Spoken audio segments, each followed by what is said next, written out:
মসজিদটাকে জাতির ঐতিহাসিক প্রয়োজনকে সামনে রেখে ইসলামী ছাত্র শিবির তার অগ্রযাত্রা শুরু করেছিল।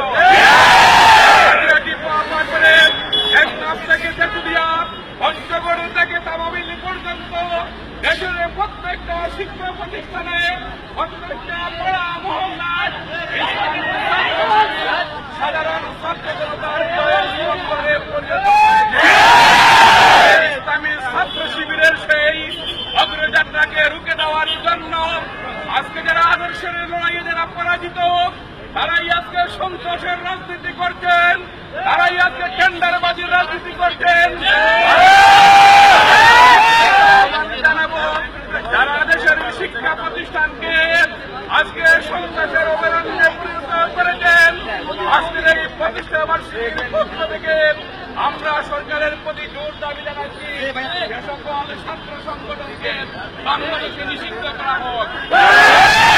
বার্ষিকীর পক্ষ থেকে আমরা আহ্বান জানাচ্ছি, আমাদের আজকে যারা ইসলামী ছাত্র শিবিরের সকল নেতা কর্মী সহ ইসলামী ছাত্র শিবিরের সকল সাবেক কেন্দ্রীয় সভাপতিকে অতি সত্বর মুক্তি দেওয়া হয়।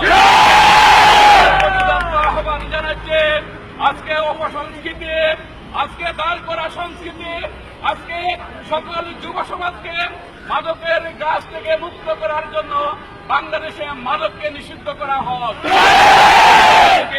ইসলামী ছাত্র শিবির মেধা এবং নৈতিকতার সমন্বয়ে বুদ্ধিভিত্তিক কর্মকাণ্ডের মাধ্যমে বাংলাদেশ গড়ার প্রত্যয় দীপ্ত ঘোষণা করেছে।